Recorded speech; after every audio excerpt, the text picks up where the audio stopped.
Today we're here with Gisela Rocha, and I'm super excited to hear about her perspective about sugar. Welcome, Gisela. Thank you, Sabine, to be here. Thank you so much to ask me, and it's a pleasure to meet you. Yes, likewise, really likewise. Yes. Well, Gisela, she's a choreographer, and she's the leader of Conscious Dance. So she will explain more about what conscious dance is exactly, but she's doing lots of events and workshops here in Zurich, Switzerland, and she has a very international experience where she's traveled around the world. So I would love to hear more about first, what is conscious dance?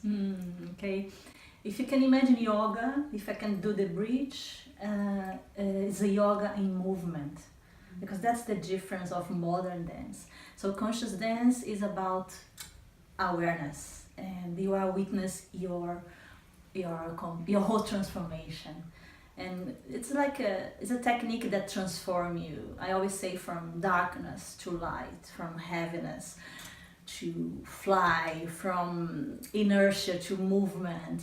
So I believe in this kind of not changing but transform and integrate. So conscious dance give all these possibilities. It's about express yourself, unblock your emotions, because there's so much happening in the body, and very few people has a chance to listen to that and bring it out and express. So that's conscious dance has this freedom because it's your own language. What I do is support people to express, to learn, like there is no wrong, there is no judgment. So yeah, if I can bring it into words, it's about being yourself. Wow, that is very, very beautiful. And moving energy. Yeah. And especially because actually, if you're watching this and you're thinking, okay, what does that have to do with the sugar? Well, we'll learn more about it very soon. Because actually, when you want to reduce your sugar intake, you will have to start listening to your body. Because once you start noticing the impact of sugar on your body, you will be intrinsically motivated to an extent that is incompatible with anything else. It's not a diet, it really comes from the inside out, and that's why it's so important to get into your own body and become conscious of your own body's reactions. Absolutely. All the change is from inside to outside. But first, information is power. Okay? That's with the work you are doing. It's very important. I would say it's the first step. So you need to read about it, you need to know this is not good for me. So first you get this consciousness. But information only, also, we know, it doesn't work, because then comes the obstacles. So the second step is a baby step, which is changing habits. Okay? But in my story, I think the first impact was a book. I was 18 years old, and it was The Sugar Blues. I think I know you are very young. It's a very old book, but has changed many people's life, because it was the first time I read that, and I was like, oh, I'm doing that with my body. And then starts the whole process of redefine sugar in my life and healthy habits, not only dancing. Yeah. Wow. Yeah. Oh wow, so that's a bit of your personal story then, what sugar plays a role. It came very natural, because it was like this doctor, a naturopath, and then he said, read this book, and then was like the whole thing had opened to me, like you don't drink Coca-Cola and soda, and energy doesn't come from sweet, it comes from body work, meditation, healthy habits, and good food. So it was like the whole thing, but it was very, I would say, slow process. Natural, nothing shocking or forced. No. Wow. And so to hear more about your personal story also with sugar, so you read this book because it was recommended by a naturopath, and then you slowly integrated these changes. And can you share for our audience how that made a difference in your life, and how sugar, what kind of role sugar plays in your life right now? Right now has no power. That's great to hear. But let's think about sugar addiction. So the way I work, if we approach addiction, we have now another addiction, telephone, iPhones, and all. So what's happened with your body when you crave? Okay, you are suppressing emotions. You don't want to feel sad. You don't want to feel this pain. You don't want to. You have a lack, and then you run to the sugar, and this replace. But if you stop, the moment you would do that, and you really observe your body, and you really listen, what's happened now? I'm craving, and the energy. I love to talk about the energy of. So the energy of craving is very tense. It does not expand. But if you don't resist to this energy, and you allow this, you dance with the story, realize, wow, what's going on inside of me? And then the next step is you can start to transform. So you don't run to sugar. And when you can get to this step, and I think the dance helped me a lot, the practice of dance and embodiment is an understand energy. And what is craving, and what is addiction, and what's going on in my body. And then it's like magic. So you have the information, you read a book, and now you have different habits, and dance transform your energy, actually. You become much more vibrant. Mm-hmm. You go more into life than non-movement. Everything is movement. So it's like, I remember when I studied with my first teacher, Kundalini, and we did many hours of pranayamas, and then he said, after that, even if you want to fight, you can't. So the same with sugar. After you work with all this beauty, after you work with your body, you change your energy, you change your food, even the person offer you a basket of candy, you are not attracted. Mm-hmm. You won't be. Mm-hmm. You know? So then something is very natural. It becomes a habit. Mm-hmm. But what is the difficult in the beginning for many people? It's really understanding why I'm doing that. Why my hands are going to the sweet, and what's happened after? Blues, sadness, depression, and you get worse and worse and worse. But the good news is we can change it. We are doing that. I'm doing that. We can change this behavior. We can change baby steps.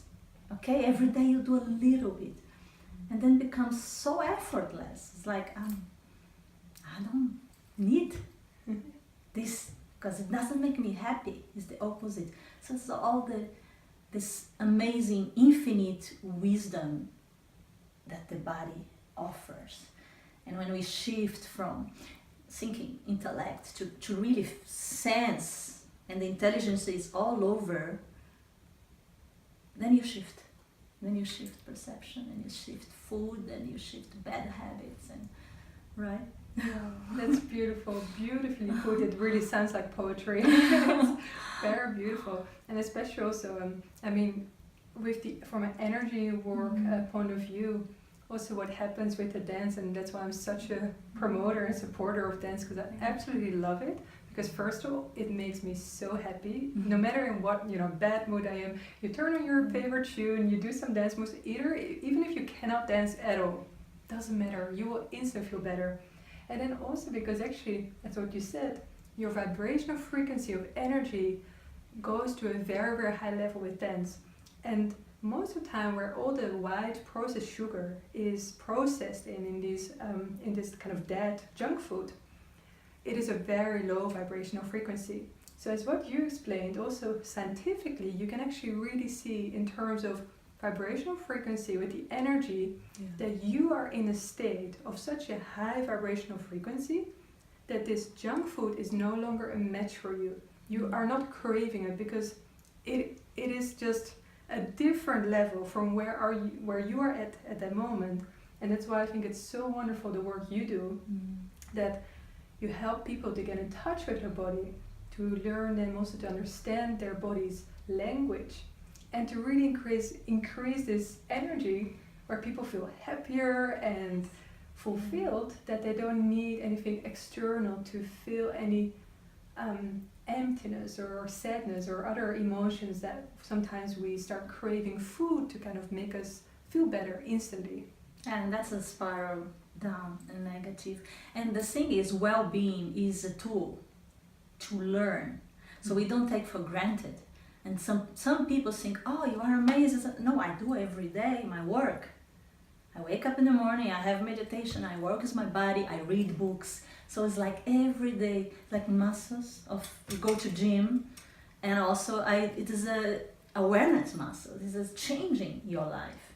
And once you step into this vibration and you start to practice every week, you no longer fall so deep. You know, you can fall a little bit, but then you know what goodness is, and you want to be there.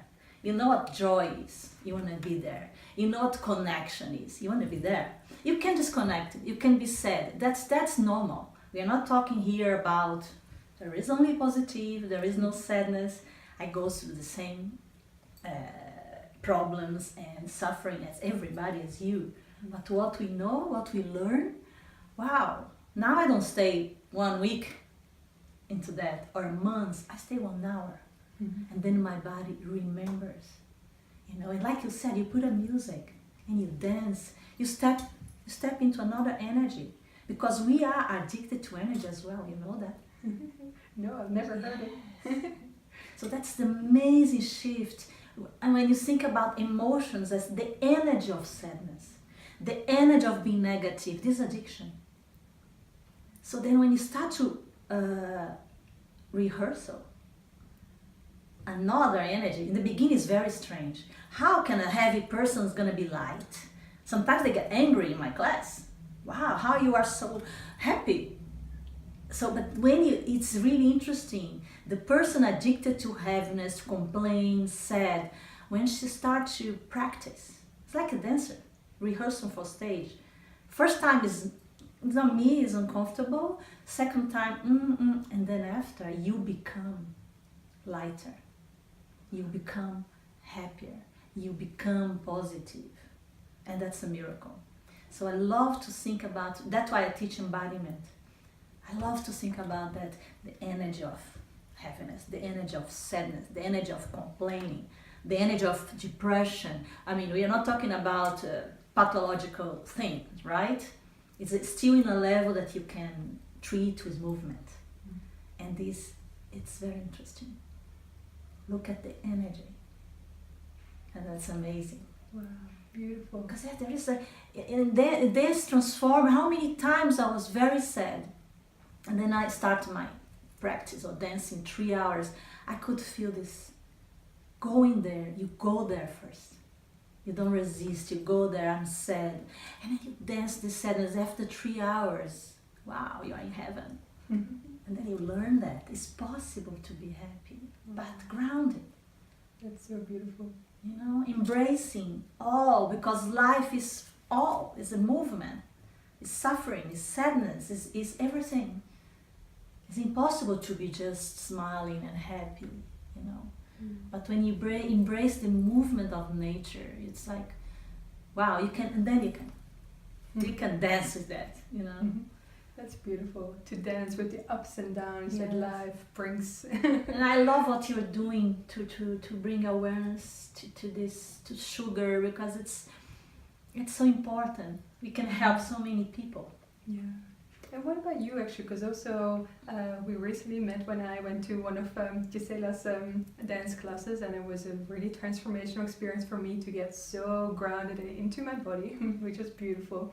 And you actually share with me also that right now, sugar and you are just not friends anymore. Can you share? I try hard, you know. Sometimes it's summer, people say, let's have an ice cream. I do it. I buy the ice cream, 1 spoon. It is ice cream. I don't know from your point of view if this is so bad, but I take 1 spoon, the second, and then I'm like, I can't anymore. Wow. Sometimes it's frustrating because everybody's taking ice cream. What do you think about that? That's so funny. But it happens I think all this is very natural because I learn listen. So it's the same with alcohol. Okay, I stayed many years without drinking anything. So it's the same with sugar. So it's kind of like my body is like the animal, like the cat. I sometimes I feel, I smell, I need that food. And then I know what kind of vitamins I need, I know what I'm lacking. So it's become a very natural process because I master the listening. And to listen, you need to calm, quiet the voice. There are many voices. So you need to shut down, and really tune into your body, into emotions. How you wake up today in the morning, what's happening in my stomach, why this or that. But I'm a student. No, I'm a student. It's something I do every day. I don't take for granted. I do it. I check every day. I try to do my best. You know. That's beautiful. That's beautiful, and that you're so in touch with your intuition, because that's really something that we would wish everyone, because it's so empowering. It's what you said. You start to become the leader of your own well-being, of your own health, because you can listen to your body and know what makes me feel good. What can I do to feel good? And because eventually every single person on this planet wants to be happy and experience joy, and so that's beautiful. And yeah, can you share more about your... Go ahead. And it's very personal too, you know. I'm not like this radical person on food, or you really feel what you need, of course, with awareness, with information, but you really have like cycles that sometimes you need this kind of food or this kind of color. You really start to sense that. And but not in a very how do you say, radical way, you know. I'm not gonna eat milk, I don't drink milk, I don't eat bread, nothing like that. I really eat and I sense what's happened. Is this good for me? Then I go, because we are all different. That's very important. Some people need meat. I know that the vegans don't like that I say that, but it's true. Some people need more protein, some people need less. People more aggression needs to be more light. People without aggression needs to ground. So how can you frame, you know? But sugar is a common sense. Sugar is a common sense. Especially because of the quantities. This is a common sense. There is no such thing as let's have sugar and it's great. No. Let's have sugar. This is a common sense. But when it goes to food, then I am like very much flexible. That's beautiful, Terry. That's also exactly at Puricious. We always work with like that. We really look at the person, see how you feel. What is your body giving you as feedback? Because it is different for every single person. Totally. And I totally believe, and I totally encourage that in my class, that you listen to your own story. And you know who you are, you know. So what are the classes that you're teaching? I teach regular classes, that is Dance With Me, is a practice I offer every week. I teach workshops. One I create is Body Whispering, that's about listening. And I say whispering because when it's too loud, it's already late. The body starts to send signals. And that's the moment we should listen, but that we have to really be in contact with your body. So start to have a pain in your stomach, I look for a tea, I look for that, and it prevents. So body whisper is that. So just take a moment, check your body, tune into your body, tap and listen. But this is a movement workshop. I give energy work too, embodiment, that the people understand. I love the word embody, because you just know by doing.